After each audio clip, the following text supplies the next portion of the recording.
What's up, everybody? Welcome to the Pick Six Podcast. Katie Mox and Will Brinson here, joined with our Pick Show squad, Alex Selelnick and Emory Hunt of Sportsline.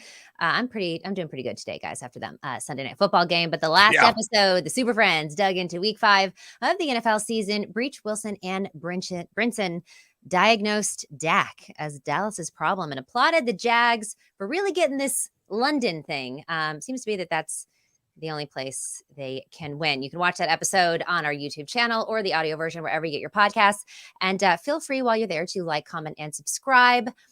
And guys, we're going to take a look at early leans for I feel like we're in week 6 now of the NFL. We are. Yes, week 6 now. That's why I'm yawning, because I'm not yawning, but I'm trying not to, it's week 6 and it's like, I know, Katie, you said the other day, but you've obviously been a football fan for a long time, but I've never worked this much in football though. Yeah. So you know, when they say the rookie wall, wait till Thanksgiving, wait till Halloween, Thanksgiving, you're like, why is this stupid season over? I love football every week. It gets my juices going. But week 6, you start to get the novelty of the season. I'm doing pretty good in my fantasy leagues and my picks, so it's easier to stay enthusiastic about it. But the novelty of the season now, we're through the quarter pole, and the novelty of the season is worn off, and it's okay, we got 12 more weeks of this regular season. And don't get me wrong, I love it, but it is a grind. I actually think, I don't know what you guys think about this. Maybe this is soft. Everybody's not feeling this, by the way. no, but maybe this is a millennial. Maybe this makes me a millennial thing. I think sports writers. I think we should all get a bye week too. Agree. I don't agree, guys. I'm operating on. Oh, you're wearing an all juice sweatshirt too. That's unfair. I'm operating on 48 consecutive weeks of football here, man. From the Super Bowl all the way through. I'm all in. CFL is on right now too. So Ottawa and Montreal. So I'm all in on football. You guys are talking crazy. Well, I'm wearing my general just NFL league T-shirt today. I'm like Rob. I'm wearing a shirt like that. It's holes in it. I'm a bum at this point. Brinson is doing at Propstarz. How are we feeling at this point in the season? We're feeling good. I mean, it's a grind. Emory said it. It never stops. Especially for me personally, I'm betting in the off-season futures markets, awards, team totals. So yeah, I'm just all in on NFL and just. I'm not really tired of football or anything like that. I'm enjoying it. It's just I've done this for I've done this at CBS for 12 or 13 years now. And I just know my natural rhythm of the season is week 6 to 10. You're or the next quarter pole. I need to I will find ways to motivate myself to stay focused, because I think it's easy to be focused for the first 5 weeks of this 4 to 5 weeks of the season. You're coming in you're pumped for the new season. If your priors are right, you're feeling good about stuff. I think I've got a pretty good handle on the season. It's all about staying focused and adjusting to what the differences are, and that's what we're gonna help people do today. It's just an adjustment. What were you gonna say, Prop? So for me personally, the majority of my betting volume takes place early in the season, and as the season progresses, it begins to seriously dwindle. So by the time I reach the playoffs, I'm really not betting very much. So this is still where I'm. Yeah.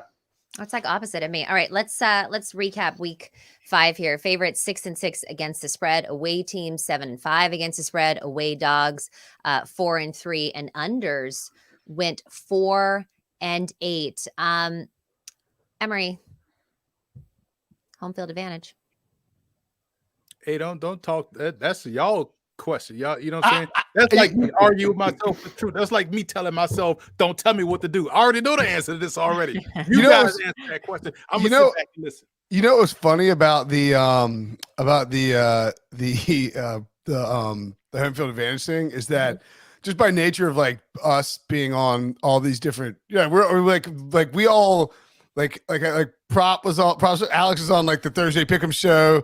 I was on Thursday HQ with Emory, and it was I swear I made 4 callback jokes to home field advantage, and everybody's ha ha ha, and Hakeem's what are you guys talking about? Why is it Brinson said home field advantage, and Emory got a big smile and laugh, and Hakeem's just what the hell? Because it was a callback to last Monday we talked about home field advantage at quite an extensive length. Yeah, 6-6. So, or no, 7-5 away teams. All right. So I think what I see in this sort of setup and like just the overall the trends of this betting recap is that we are a quarter pole the way in, and when Alex said that his volume of bets trickles off and dwindles down, what he means is that what you're seeing here is just the books are getting sharper. They want it to be 6-6, 7-5. They like that's the expectation is that you're seeing about a 500 record for these favorites, for these underdogs, because you want it to be the lines to be so tight and so sharp that very rarely do you see a situation where like the books are just completely wrong. Now you might have a case where like the Bengals go to Arizona and bludgeon the Cardinals, but no one was expecting Joe Burrow to magically get healthy all of a sudden and play really well in week 5 after looking like crap for the entire week. The Bears beat the Commanders by 20 as 6-point underdogs. Well, I mean, like they're going to be instances like that where it's just stuff that's maybe hard to explain. The Jaguars beating the Bills. I think probably a jet lag thing, right? But generally speaking, I feel like these lines are fair.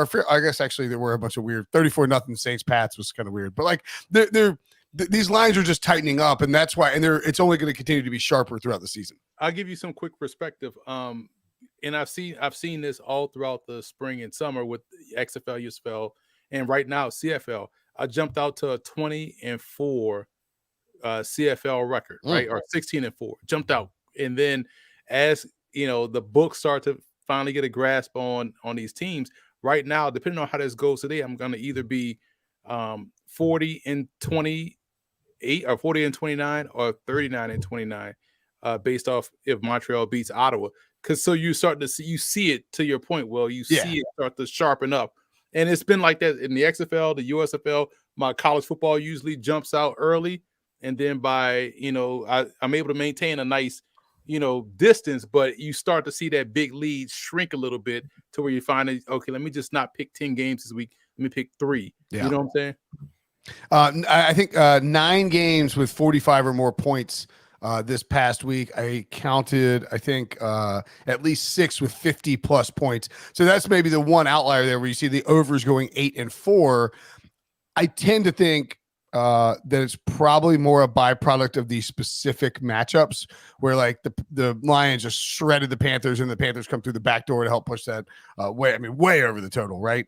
You have the Jets and the Broncos, to just maybe the Jets revenge game. Broncos defense not very good. You get 52 points there.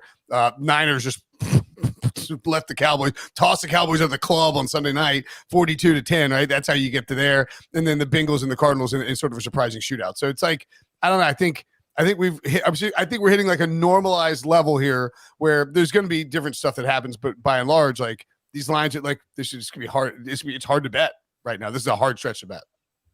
All right. Well, let's on that note get into some early leans for week. Yeah, good tee up there, Brinson. Yeah. All right. So you got Broncos at Chiefs. Chiefs laying 10.5. This total 51.5. Broncos are 1-4, but they're 0-4 against the spread. Chiefs traditionally are not that great at covering, but when you look at them last year, they went 2-2 as double-digit favorites at home. This season, they've been double-digit favorite once, and they have covered. I don't like to lay 10 points, but I don't know how you can back the Broncos defense against anyone, but certainly not the Chiefs. But what do you think, Emory? Chiefs offense broken, and Broncos offense is broken past the opening script. So it's about what's the thing here. Something has to give. And to your point, Katie, will this Chiefs offense find its life against this defense of if the not Denver now, Broncos? Then when? But what we see yesterday versus the Jets was a sign of things to come for Denver, because they were able to. Granted, they're playing the Jets passing game, but the run game was giving up a lot of big plays on the ground. So maybe what are we gonna see from the Broncos defense? Because I still feel like the stop and run is about effort and want to, and you didn't see a lot of effort, in terms of run fits for Denver. So this is a tough game. I can definitely see the under being the play here. I would stay away from the point spread. So on this total, I think this is really important when you look at the situation with what the Chiefs will do here. They are playing on a short week. Travis Kelce suffered this ankle sprain, but came back in the game. They are playing a division opponent. Their next game in 10 days is against another division opponent, the Chargers. And then the following week after that, they are at Denver. So they play the Broncos twice in 3 weeks. They can affect, you have Denver, LA, Denver. If you go 3-0 in that stretch, and then Miami, but I'm just saying, before your bye, but like you have 3 divisional games in a row here with the Broncos sandwich. I don't think they will want to show Denver anything that will help Denver win in week 8 in Mile High Stadium. I think they saw Breece Hall shred this run defense. I think the Broncos players have to be thinking our season is done, and maybe like Emory mentioned the no want to there. This is a team that might not come out like on a short week. You just got bludgeoned by the Jets, embarrassed at home. Like your only win is a crazy comeback win over the Bears. Like this Broncos team might pack it in, and against Kansas City, it's not a good place to be. I don't see how the Broncos rally here and get ready for this, but I also worry that Andy Reid is going to be very interested in just getting out and winning like 24-17 or 24-14. So I think the unders are a really good look. It's already down a point, down to 50. I agree with Emory. But I will probably end up taking the Chiefs in a picks pool, but it's pretty tough at that number. I think we'll see a big concentrated dose of Isaiah Pacheco. We saw yesterday the huge game from Breece Hall. I think to Brinson's point, the Chiefs will want to get out of there quickly. Yeah, just try and grind clock against this team that's clearly outmatched. The Chiefs, as far as their passing game is concerned, they're just platooning at wide receiver. Pretty much everybody's playing an equal amount of snaps, and the targets are getting distributed incredibly evenly. No one has really emerged as a secondary target for Patrick Mahomes. Still waiting for Rashee Rice. I still believe in his talent. I still believe he will ultimately be that guy, but still learning the nuances of the position. And then Sky Moore has been completely ineffective. Pretty much everyone has been completely ineffective outside of Rashee Rice, who's not playing very many snaps, and Justin Watson. So, yeah, tough to say with this Chiefs offense, but I do believe we'll see a lot of Isaiah Pacheco. That's worked well. He's been pretty consistent this year. So as far as the Broncos defense is concerned, they seem like they're packing it in. Randy Gregory going to your 49ers. I've heard Frank Clark could be moved soon as well. So I just think Broncos defense is just going to continue to lose pieces and continue to struggle. They've been historically bad so far. Yeah, they sure have, and there's no reason to. And the Chiefs aren't going to want to give anything to the Chargers or give anything to the Broncos for 2 weeks. They're going to come out and try to pound the ball down their throat and just play defense. And I think the unders are a great look here. Already down a full point. Would definitely try to get that in as soon as possible. But it closes like 47 or 48. Ravens -4 at the Titans, a total of 40.5. The look ahead was Ravens -5.5. This is already down to 3.5, although the Ravens are juiced. It's, on the road as a favorite. Look, the total is really low. We haven't seen this Ravens offense get going, and I think, the way they lost to the Steelers on Sunday, unbelievable, Emory. You just can't lose that game like that. And I do sort of think Mike Vrabel is a dog. I know that he didn't do it against Indianapolis, but he was a favorite on the road. This feels like a pretty good spot for Vrabel as a dog against a quarterback and a team he's had success against in the past.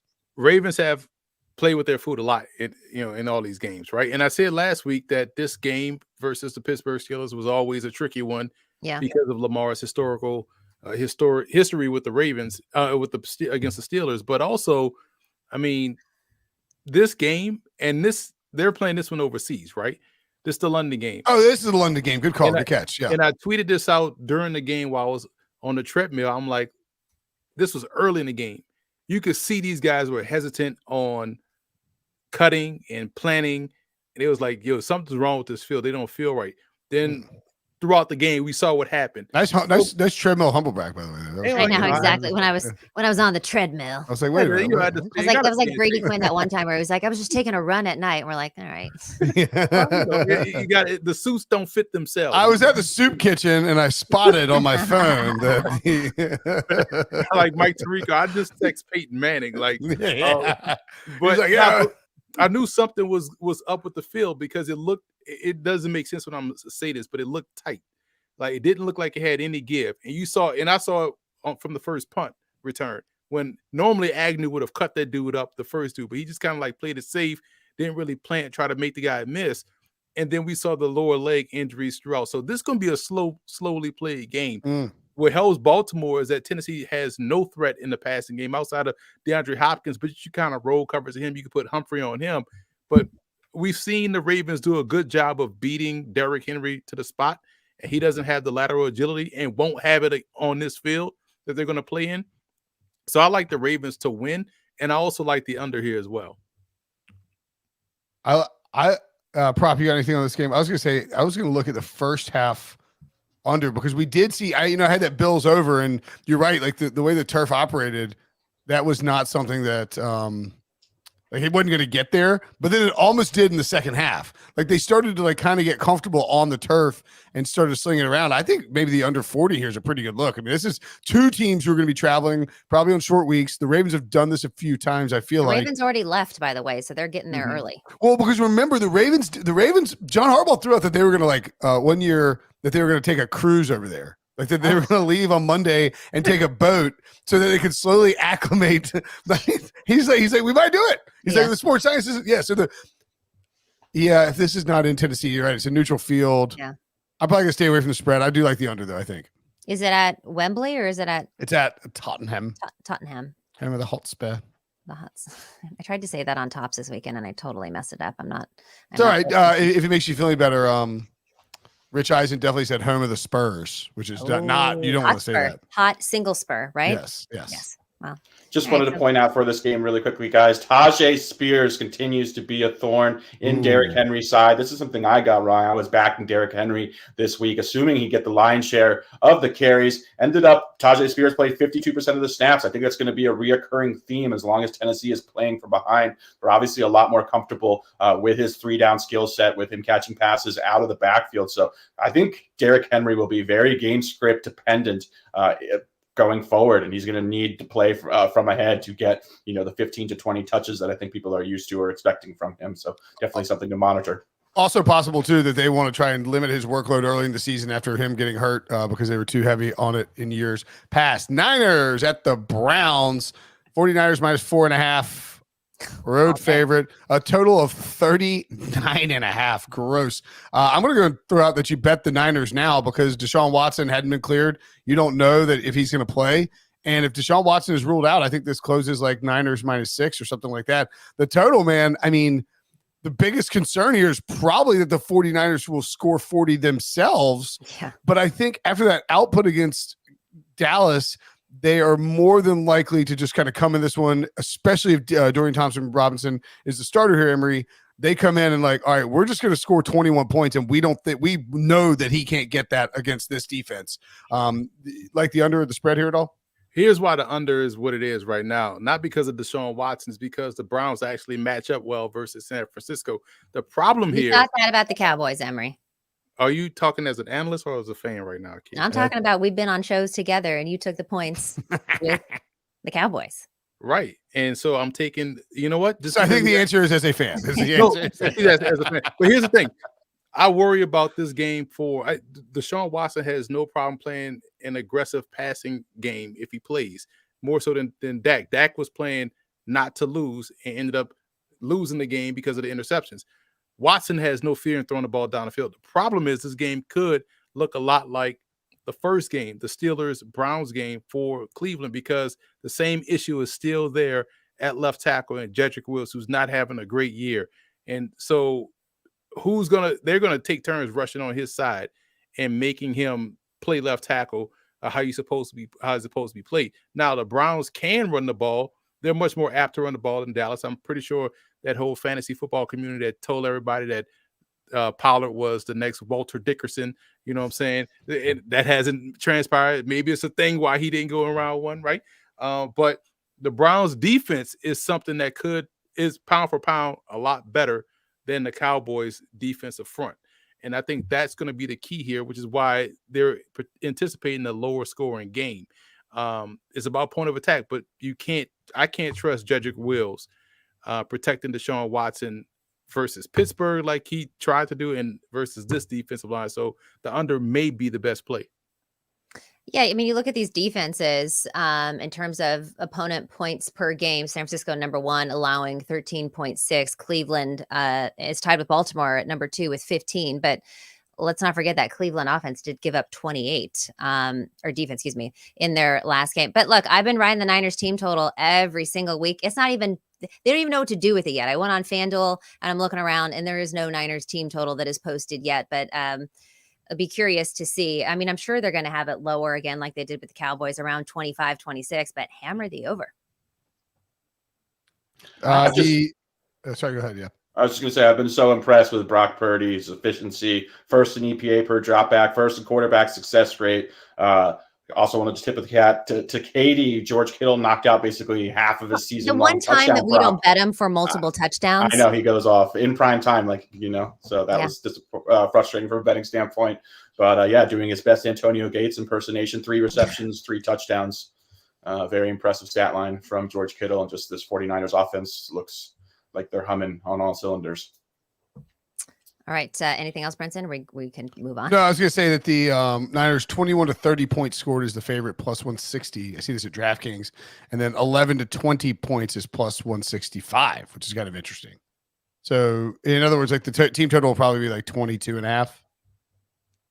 Well, then over all day. Yeah. I'm just saying it'll be low. I mean, like so you can kind of guess it. Well, so you got to think maybe there's a little letdown game. Are we factoring that into? Because we've seen these teams that have these really high scoring outputs, like what's happened to the Dolphins, it happened to the Bills. You know, they have these crazy emotional wins, and then they kind of come back to. And Christian McCaffrey got beat up yesterday. Right. Like he still managed to get a touchdown, but he was largely neutralized from what we've seen from him from the first 4 weeks. So I mean, there could be a slight letdown. And he's playing on the road. Well, no, I'm just saying that the implied total here is 22 to 17. The implied score is 22 to 17 because you have the Niners at a 5-point favorite with the 39 point total. So like 22-17 is what Vegas is saying currently. The implied, that means the 49ers will probably be like 22 and a half, 21 and a half point to team total over. So you can absolutely take the over there.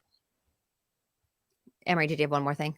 No, I said, and they're also on the road. So, factor that in. Yeah, I'm still taking the over on that. All right, moving on. Commanders at Falcons. Falcons, that was like one of my best bets last week. It was to fade the Falcons defense coming back from London, which was, God, I mean, they looked really, really good. CJ Stroud didn't get a touchdown there until the very end. But, okay, Commanders at Falcons. Falcons laying 2.5, total 42. Commanders are 2-3 on the season and also against the spread. Falcons 3-2, but 1-4 against the spread. Although this is a very short number. What are we thinking from a scouting input, Emory? Which picture do you believe for both teams? Do you believe what we saw from Washington last Thursday to be the true Washington? Do you believe what we saw yesterday from the Falcons to be the true Falcons? And it's tied to those. Right, it's tied to those two quarterbacks, those second-year guys that they look great one week, look sputtering the next week, and now you got both of those teams on the field. I like the Falcons' defense more than I like Washington's defense. It was a shame to watch them bench their first-round pick, Forbes, against the Bears, but man, yeah, he was, in hell, so to speak, out there against DJ Moore. But do we trust the Falcons passing game or Arthur Smith more or less to call a balanced game? And I would totally stay away from this one because these two teams, you really have to gauge the opponent in week to week, but it's tough when they both play each other. So that's like how I stood away from that Vikings Chargers game because they are the same team, just different coats of paint. This is the same exact game, different coats of paint. Yeah, are the Falcons really 1-4 against the spread? I'm not they didn't cover against the Packers. I guess they pushed. I guess they're like 1-3-1 technically, depending on what number you had. Because they didn't cover against the Lions. I was just surprised. It feels like the Falcons have been like a pretty good bet so far this year, but I guess they are like, if they didn't cover yesterday, they are 1-4 against the spread. I think the under here is a pretty good look. We saw the Commanders score 20 points against a really bad Bears defense. Now the Bears brought the heat. They played great defense. Sam Howell was really off. I know it's sort of a bounce back spot with a long week to prepare, but I think Atlanta's defense is just a lot better than people think. But here's the thing with Atlanta's defense is that it dovetails and coalesces with the really, really methodical and slow Falcons offense. So it's like just hard to get a ton of points or run a ton of plays against the Falcons, just because even if they're losing, they're going to like they scored 6 and 7 against the Lions and the Jaguars. I would look towards the under here. It's already down half a point in some spots. I think 42 under 42 probably a pretty good look here, prop. Yeah, I would agree there, Brinson, for sure. Just Desmond Ridder coming out with a career day when his job is essentially on the line for over 300 passing yards there. That was somewhat unexpected. Jonnu Smith is the leading receiver on the Falcons, which is just crazy to me when we're talking about an offense with Drake London and Kyle Pitts.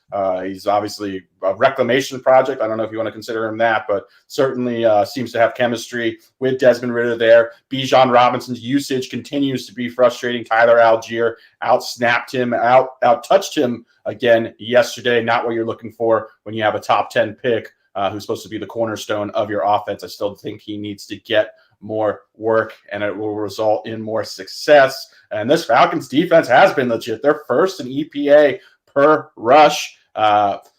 Somewhat of a paper tiger probably, but you can only, and they've had a soft strength of schedule, but you play, their schedule's just soft the whole year. They've already played the Lions and the Jaguars. They lost both of them, and those are 2 hardest games on their entire schedule. Like they just right. We talked about they just have a soft schedule. That's why I said to bet them for the most wins. But yeah, I mean, I agree. I think the under is a good look. And yeah, like they have 3 guys they took in the top 10 of the NFL draft in the last 5 years, and 2 of the receivers, one tight end, one receiver, being out produced by Jonnu Smith, and the other guy's being out produced by Tyler Algier. And like we're still getting these like highlights of Bijan's ridiculous one-handed catch, and then like the run into the end zone. Like that's awesome, but I don't know, man. Maybe use him. They won, so whatever. But they're not going to win by a lot. I think it's a low-scoring game, and we don't see it go over 40. Speaking of low scores, the Carolina Panthers, boy, do they not like to score.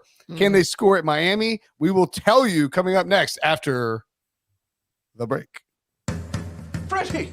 Surprise! Dad! What's going on with your son? Wish I knew. He's got a girlfriend I've never even heard of. When I told him I wanted to spend more time with him, he said no. It's just not a good time. Have you considered that he hates you? Don't sit there! Those are Christian Lacroix pillows. So we can't sit on the couch. Not in jeans.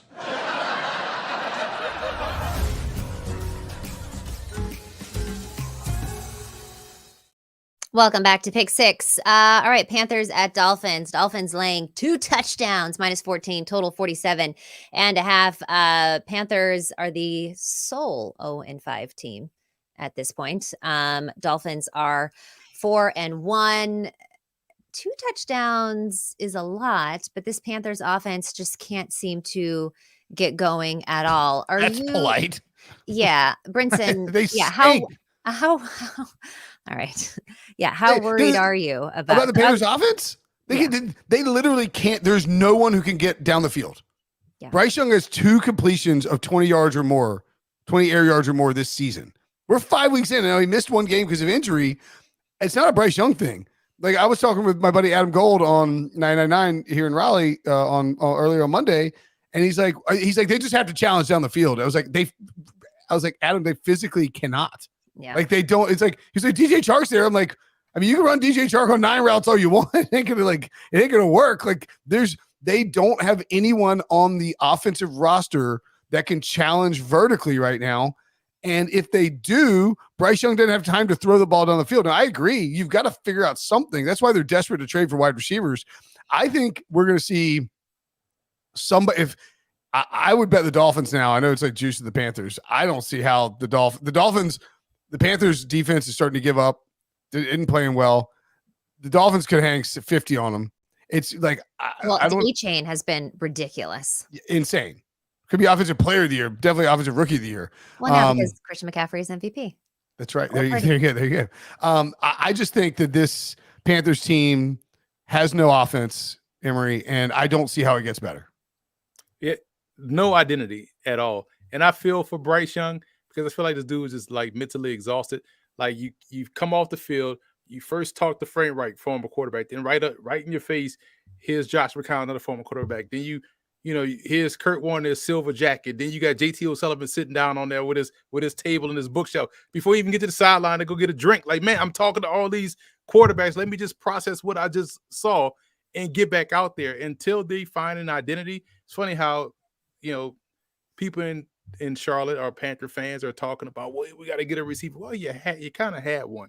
Then you have Bears fans talking about, well, we need defense. Well, you kind of had Khalil Mack, Roquan Smith, but you didn't. You know what I'm saying? So now you wonder why you have a problem. Giants, we didn't pay the running back, but why we can't run the ball. Oh, wow. So, it's like, I don't know, man. Exactly, right? So good luck trade for somebody. But they got to find an identity. Whatever they want to do, stick with it and stop overcoaching the kid. By the way, right now, if the season ended, and it doesn't end after 5 weeks, so that's pointless. But the Panthers have this game against Miami, and then I think they're bye, and then Indianapolis and Houston, and then at Chicago. Like, they have to find a way to get 2 wins in the next 4 weeks at least. And that sounds hard to do, right? But here's the thing. Right now, the Panthers will be giving away for Bryce Young the rights to Caleb Williams, DJ Moore, Jalen Carter, who they could have just taken at number 9 when they sat there, and 2 second-round picks, which are going to be really high second-round picks. If they give away the number 1 overall pick in the Caleb Williams draft to the Bears, it is going to be a really awkward situation. Do you think? Well, Emory, you were on I guess primetime pregame last week during that Bears game, and you were convincing Kyle Long to stay on the Justin Fields train. And I know Brinson, we're going to talk about this game next, but if you're the Bears, are you tanking for Caleb Williams, or do you still believe in Justin Fields? Still believe in Fields, because I think we've gotten enamored as a, media landscape to believe people that shouldn't be believed, right? A lot of people told you that, Josh Rosen and Baker Mayfield was the best quarterbacks in the 2018 draft when it was Lamar Jackson. They talked down on him. If you want to say Josh Allen, that's fine. People talk down about Josh Allen too. Like, Josh Allen and Lamar Jackson were the ones disparaged, and they are clearly the best quarterbacks in the draft class. One has an MVP, one is on the cover of Madden. Yep. And then you have the same people told you that Trubisky was the best quarterback in the class that had Watson and Mahomes in it. Like, these are the same people that tell you that running the ball doesn't matter, but then they was upset last night because the Cowboys couldn't run the ball with the guy that they hyped up, right? So maybe you got to stop listening to these people. And I feel like that's the issue right now with Justin Fields. Your eyes tell you this dude can play and he has talent. The problem is they need someone opposite of DJ Moore. Mm-hmm. They can't get to the quarterback. They blitz like crazy against Washington, which helps you get to the quarterback, but then it leaves you vulnerable on the back end, and which they're lacking guys that can cover because they were beat up on the back end.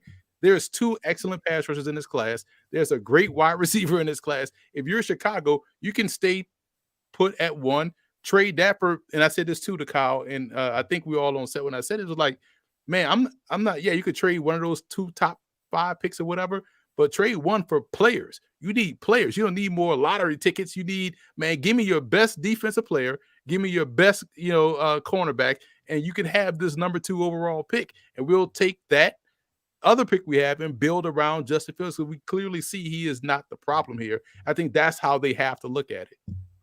I think if Justin Fields plays the way he did the last 2 weeks over the next, like the rest of the season, it's going to be the Bears will probably win more games than, like they need, but what's interesting is if they get the number 1 or they get a top 5 pick from the Panthers, and then they have another pick in the top 10, and they're like, we're just going to ride with Fields, grab Marvin Harrison Jr. and or trade. There's a lot of options depending on how it plays out. But if Justin Fields plays the way he has the last 2 weeks, it will complicate it. Bears +3 at Vikings, by the way. I mean, might as well roll right into it, huh? Total 47.5, actually down now 46.5. I just don't think the Vikings have 1 win, and it was on the road against Carolina. And I realize Chicago's bad, but this is a divisional game. As we mentioned, the Bears offense a little bit better. I think you take the 3 with the Bears here, and just like Chicago can either win this game or like Minnesota's not going to blow out the Bears. I don't think. I think Chicago can get back. Yeah, especially with Justin Jefferson's injury. Oh, right? Yeah, Justin Jefferson's not likely to play this game, I don't think. Yeah, good call. Yeah. So, yeah, I mean, I think I would be looking towards the Bears here at that +3 before it moves. Prop, anything there on if Jefferson's out for this game? Like do you bump up KJ? Do you bump up Jordan Addison a ton, KJ Osborne? Like, how do you play that? Yeah, so we had a glimpse of it yesterday because he was out for the fourth quarter essentially, and Jordan Addison was heavily targeted. So I think that'll continue over in this matchup against the Bears as well. So yeah, I look for Jordan Addison to be the focal point of the passing attack, with TJ Hawkinson obviously running a lot of routes underneath. But I was impressed with Jordan Addison, continue to be impressed with him. So I think he'll have a big role, sans Justin Jefferson. All right, moving on. Colts at the Jags. Jags laying 4.5, total 45.5. Anthony Richardson, unfortunately, AC joint sprain, could be out for a month or more. He's getting an MRI today, so that's a big bummer. But in terms of backup quarterbacks, Gardner Minshew is probably one of the best, and they were still able to win their game yesterday. Jags coming back from London, winning 2 games in London. Can Minshew keep this up, Emory? If he plays like Gardner Minshew and not Minshew Mania, I think that's where he gets in the problems. What's the where he buys into the hype. Like, I'm Minshew Mania. I got to come out here and make some crazy plays. Like, nah, bro, just play within yourself. Play like Brock Purdy. Play within the offense. You got 2 great running backs now. Zach Moss is having a resurgence, looking like Utah's Zach Moss. And then you have Jonathan Taylor is back. Is going to get a little bit more involved in the offense, especially now. And if they can just continue to do that, and play complementary football defense, get some key stops, and because they matched up well with Jacksonville and in the first meeting, and you saw me tweet this out during the Ravens game. Ravens and the Colts played at the same windows. Like, Steichen, take the damn points. Stop leaving points on the field. Right. They matter. Now, they were able to overcome that, against Tennessee, but the Ravens couldn't. And so if they just get Gardner Minshew to play within the system, within himself, and not try to think he has to, play above the X's and O's, they'll be competitive. They'll be fine. Because if you can get Anthony Richardson back in 6 weeks, right, and you can go 2-2 in that stretch, 2-3, you're still within play for Emory Hunt's division-winning championship, Indianapolis Colts. Oh, yes. Propstarz, Jonathan Taylor comes back, doesn't really have too big of an output there. Zach Moss, 2 touchdowns. How do you see this shaking out? Because you got to think that Jonathan Taylor is going to be better moving forward. Yeah, I think it was just just really quick. I missed this, and I know that I missed this because I played Jonathan Taylor in fantasy, and I told Katie to play him in fantasy too.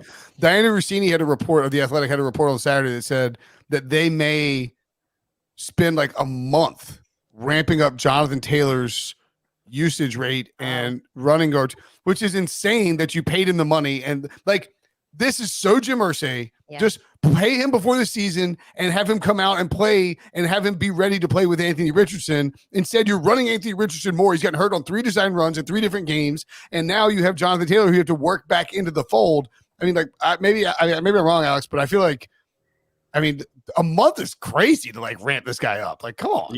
I agree. I think the whole situation has been mishandled here from start to finish. But yeah, I also didn't think they expected Zach Moss to be this effective either. He's been one of the best running backs in the NFL. Emory mentioned he's looked incredible, certainly earned more playing time. I would assume he was very motivated seeing Jonathan Taylor get that large contract as well. So I think he's going to continue to produce and be a part of the offense. That'll ultimately, hopefully preserve Jonathan Taylor. But one guy I wanted to mention, and a rookie on this Colts team who's been very impressive, and he's emerging right now, is Josh Downs. Really looks good running routes out of the slot. Yesterday, 6 targets, 97 receiving yards, and looks very comfortable with both Gardner Minshew and Anthony Richardson throwing him passes. So I think his role in the offense is to continue to grow. Nice to have someone opposite of Michael Pittman Jr. too, who can certainly get open. So. Yeah, I would actually think too that, like, all due respect to Anthony Richardson, but I don't think Gardner Minshew is like a all that in a bag of chips or whatever. But I just say all that in a bag of chips. What is this? 1995. Yeah. I know. Yeah. Cool. 95. What's up? But I do think like you see Downs. Dude, Downs is so good at Carolina, like running routes out of the slot, and that's an easy, like, sort of underneath target for Minshew to use. And you saw 7 targets too with Michael Pittman. Like, the passing game from a fantasy perspective should pick up. And like maybe now with against a Jaguars defense that hadn't been that great, Downs and Pittman, 2 good looks for like possible overs in terms of their catches this coming week. All right, next up, Saints -2.5 at the Texans. This total 40.5. The Saints offense couldn't get anything going, and then all of a sudden they dropped 34 on the Patriots, which should be a pretty good defense, but they've been completely blown out 2 weeks in a row, which I think hasn't happened since like the 1970s for them to lose by 30+ points 2 weeks in a row. Propstarz, do you believe more in Derek Carr now? I do not believe more in Derek Carr. I think that was just a byproduct of playing a team that just wasn't ready for the game, just not inspired whatsoever from this New England team. I know the Panthers are 0-5, but I think this New England team might be just as bad. Mac Jones just completely cratering, completely ineffective there. Just no speed on the offense whatsoever. Just not looking good at all in New England. I think they're going to continue to get walloped by large margins of a team like the Saints that has, in my opinion, an anemic passing offense, really no threat of like downfield offenses scoring 34 on you. There's a big problem there. So just, I think that was more just playing the Patriots than anything else. Yeah, I tend to agree with him. I think you should bet Houston in this game now. Yes. Houston's a good team. They're getting their tackles back. The defense is playing well. They should have probably beaten Atlanta, and like Atlanta's just got some like Desmond Ridder home stadium, like home field advantage, like magic beans or something like that.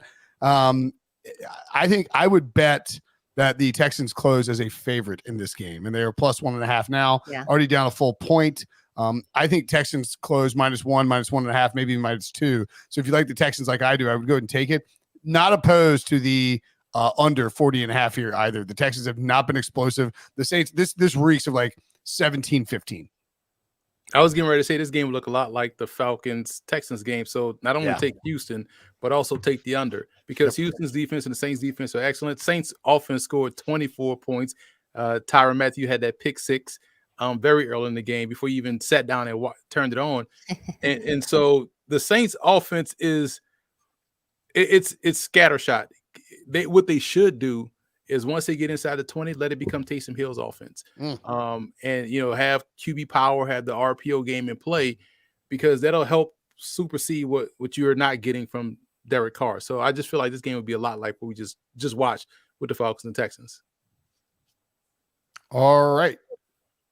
Seahawks and Bengals. Bengals -3, a total of 46. Bengals actually down to 2.5 with some heftier juice. I am curious to see how Joe Burrow looks in this game. Now, I think that this could end up being a shootout. I like the over here. I think the over, I think it ends up closing at 48. So I would take the 46, the over 46 now. My one concern, Emory, is that we have seen twice this year against NFC West opponents, Joe Burrow come out and say this is a must-win game, force himself onto the field, and look better. Now, I thought he looked miles better against the Cardinals than he did against the Rams. The question is there any sort of fallout from this past week in that road win? Or is this like a case where Burrow knows, take care of business, score a ton of points in this game, win the game at home against Seattle, a team that you can beat for sure, and all of a sudden you're in the bye at what would be 3-3, and you feel like your season is right back alive? I like the over as well in this game, more so than anything. And it was 3 plays that stood out to me initially in that Bengals game. One where he had to move out the pocket, jumped over the defender, and I was like, oh, he back. That calf is fine, because now he's starting to look like Joe Burrow, right? And then the deep ball, the first one to Jamar Chase. Yeah. He was able to finally step into a throw and get the good velocity onto where it can reach deep down the field. So, yeah, he's looking back. But to your point, that's like going to the gym and working out for the first time in a long time. Yeah, you feel great that day. You got the nice body pump and everything. The next day, you like, damn. You know what I'm saying? I should have eased into it. I kind of put the foot on the bar. So I feel seen. Exactly. We'll see how he does in this game. But I like the Seahawks coming off a bye. They'll be well rested. But Joe Burrow getting playing at home gets that extra day of treatment as opposed to the travel day. So now you get that extra day of treatment. I think we're in for a real high scoring game.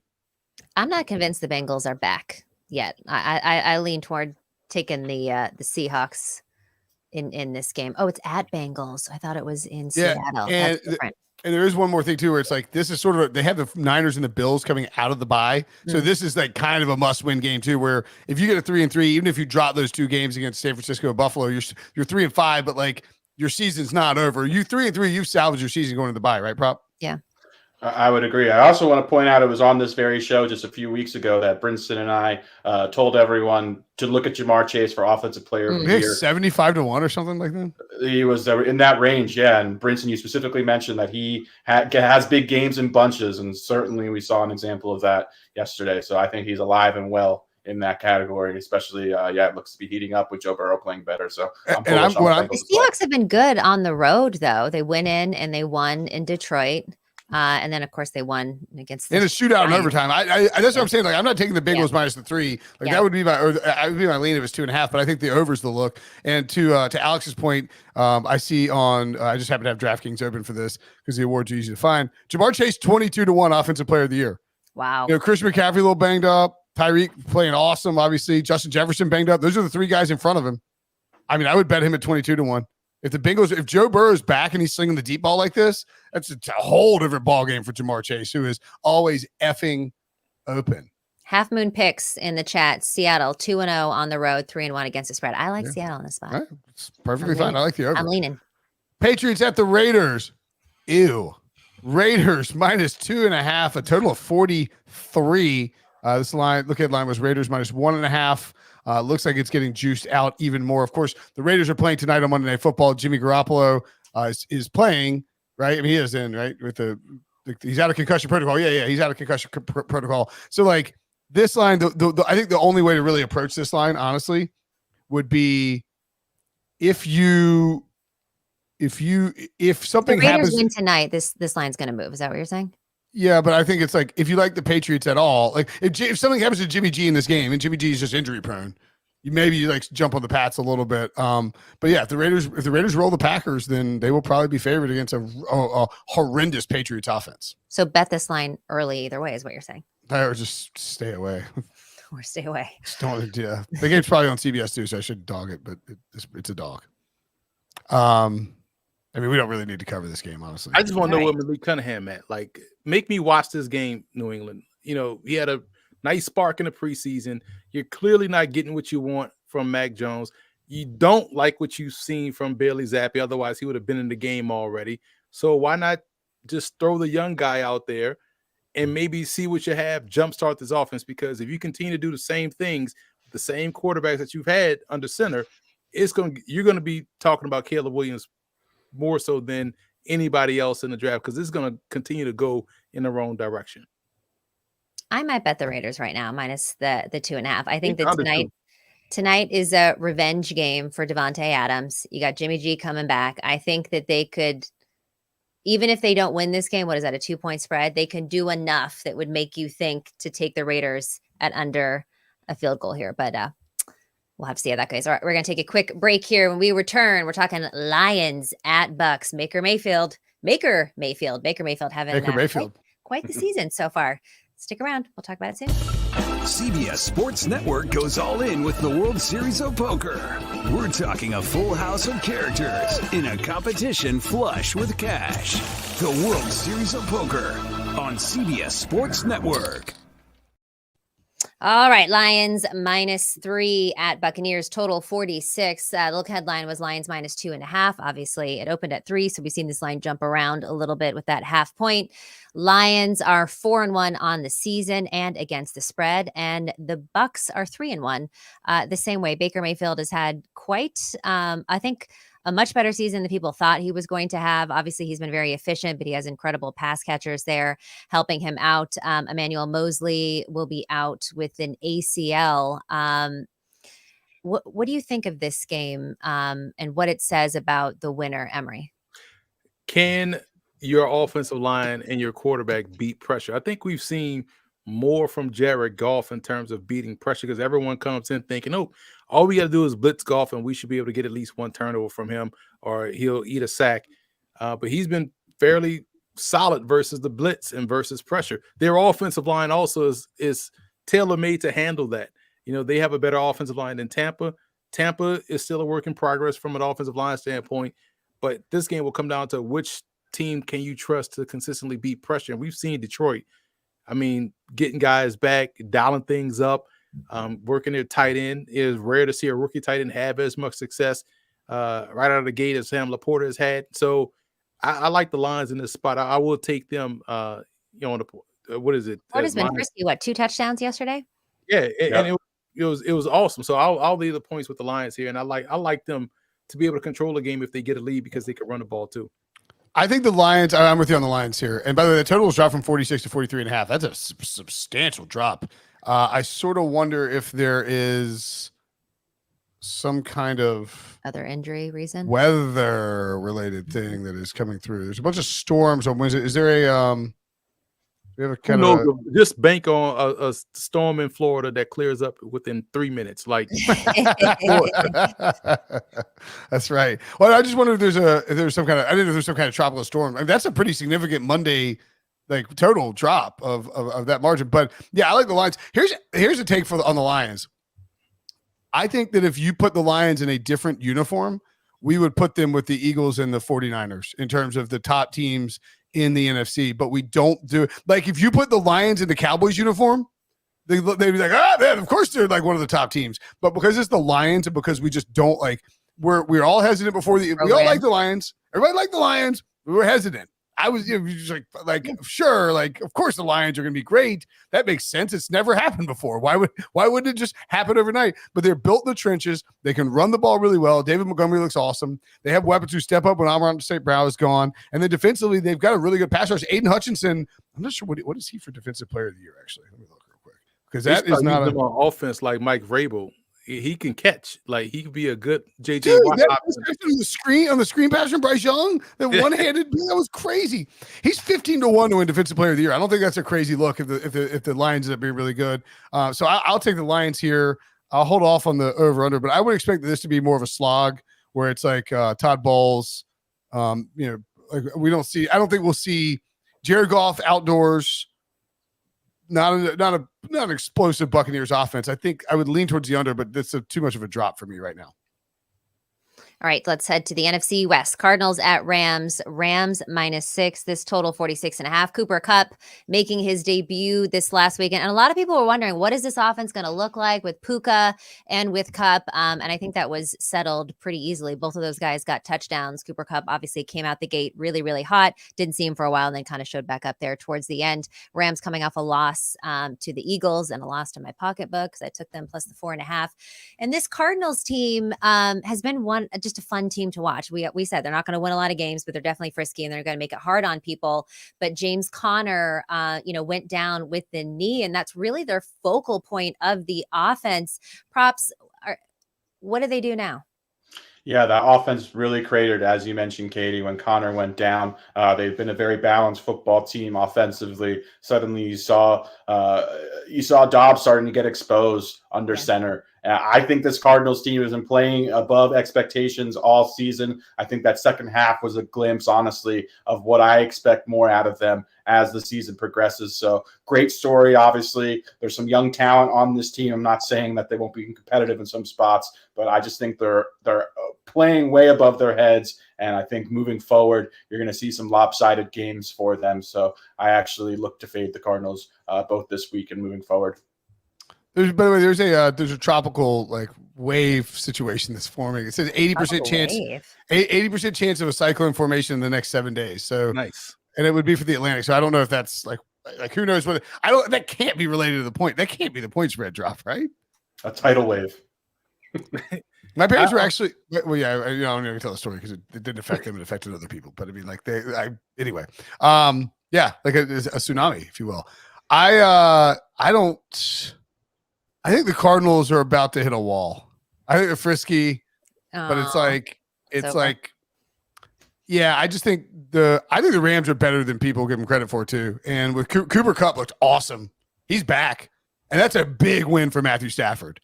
Like Cooper, I was talking about how like they stay competitive with the Eagles and it was the underneath stuff. I mean, Philly's defense just locked him down in the second half on Sunday afternoon. Like that wasn't the Rams failing to succeed. And I don't think the Cardinals can do that. And I think you'll see Sean McVay with plenty of success here. I like the Rams here. Probably like the under as well, just because I don't think either team will be able to score. Eagles at the Jets. Eagles -6. Jets coming off a huge win. Total 42. This line's already out to 6.5. I think you bet the Eagles now. Yes. And often, if you like the Jets, go for it. But this Eagles defense is rounding into form. Fletcher Cox is probably back. Elijah Vera Tucker left the game for the Jets. This line is going to get above 7 because Philly is undefeated and going to play a team with Zach Wilson at quarterback. And the Jets are coming off their Super Bowl. They beat the Broncos for Nathaniel Hackett. I think this is a big time letdown spot, in my opinion, Prop.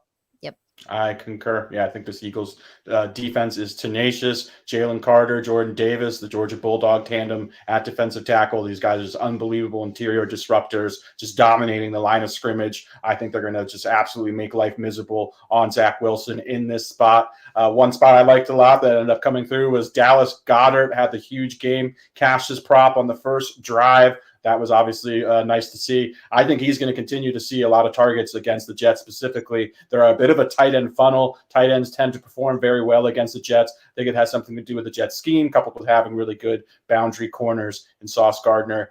So, yeah, I look for Goddard to keep momentum going. I think he's a guy that I'll be targeting depending on where his numbers fall. How many interceptions do you guys think Zach Wilson throws? 2? 3? 3. I don't know, man. The Eagles don't catch picks. Like they drop a lot of picks. You know what I'm saying? And they like to play in phase. They might get luckier this week. But you can't run against Philly, and like that means Zach Wilson's just gonna have to throw if Philly gets any kind of lead against them. And like as good as the Jets defense is, I mean, it's fine. It's pretty good. I don't think it's that great. Like it's not as good as everybody hyped. Well, they're tired. Yeah, sure. I mean, I just don't think. I mean, they're at home. It's a huge game, but Philly might be starting. This might be like a Philly flex game, honestly. That second half against LA has me concerned. Like LA's a way better version of the Jets, without the defensive back end. Giants at the Bills. Is that Monday Night Football? That's a shame. Giants don't want any more primetime games. Giants fans are pleading with the NFL to please. Don't want the Giants any more primetime games. That too. Bills -14. This line down 0.5 point. Total 46 down to 45. Catherine, are you going to back Daniel Jones, who is expected to play in this game? No, you couldn't pay me to. Not only would I not spend my own money, you couldn't pay me to back Daniel Jones in this spot. You know, Bills obviously coming off a pretty low offensive output in London. Of course, I'm talking about, I was profitable last week, but I'm only talking about the bets that I happened to lose here. But yeah, Bills did not cover the 5.5. So I think we see a bounce back from them. The Giants just can't seem to get anything going on offense. You see how not having Saquon Barkley really, really hurts them. And that O-line is just crumbling. And not that Daniel Jones is great, but he's been getting sacked a lot. And you're going up against the Bills, and you got Von Miller that's, he dipped his toe in and he's getting back to it. So I think Daniel Jones is in danger. I think he's going to have a lot of interceptions. I think he's going to be sacked a lot. And I will go ahead. I'm not going to lay the 14.5. I might look to Bills first half because they may take their foot off the gas a little bit later. Yeah, don't hate that at all. I think I had written down in there bet Giants net early because Daniel Jones is back, but they basically said he's back and the line moved half a point. So it's like this is probably not going to get under 13 and under 14. And also, Emory, we've seen too with the Bills, when they lose, they typically come out a little pissed off the next week. And they're coming off an injury-plagued London game. So expect this game to be a stay healthy game where you see them get that early. They'll treat this like the second preseason game. Starter's going to play about, 3 quarters, and then they'll start taking guys out because they're banged up on a defensive line. They're banged up at linebacker. They're banged up in the secondary. And offensively, this is the perfect game for them to work on their run game, right? And so look for them try to lean in on all their running backs, get the run game going, try to get a lead, salt a game away. I like the under here too. I'm just laughing because it was like -1,000 the money line. That's just nuts for an NFL game. Sick. Yeah, it's a joke. Yeah, that's a good call on the under because I mean, like Matt Milano probably done for the year, Tre'Davious White done for the year, right? Yep. I mean, you're like You think that it's so crazy how the NFL works like this. But you think you're like, we've got it all going on. Some jackasses yelling the Bills are the best team in football. And then you go to London, lose to the Jaguars because you travel there on Friday and you lose a key linebacker for the season. And now all of a sudden, like, you feel like that defense is hemorrhaging. So yeah, it does make sense to sort of like just kind of tuck it, like, you know, tuck in your shirt, keep it tight, turtle up. Be enough. 17 points should be enough, Bills fans. Like, get to 17 and y'all could Cadillac the rest of the way. Exactly. And this is Sunday night, actually, not Monday Sunday night. night. I'm sorry. Yeah. Which those primetime games are lower scoring. Either way, I don't need the Giants in primetime in my life. The Giants are this year's Broncos, although the Broncos are still the Broncos. They're just not in primetime, thank God. right. It's a good call. All right. Is that going to do it for our show? It is. Thank you for joining us today. Make sure you join us all week long for more NFL coverage. Tomorrow, Brinson, Breach, and Wilson are joined by Pete Prisco to break down his weekly power rankings on CBSSports.com. One last reminder, everybody, please hit that like button, comment, and subscribe on the YouTube page if you're listening to audio only. Download, leave a 5-star review, and tell your friends to listen and watch the pod. We will catch y'all on Thursday for our Thursday pick show, but Brinson will be on tomorrow. Peace.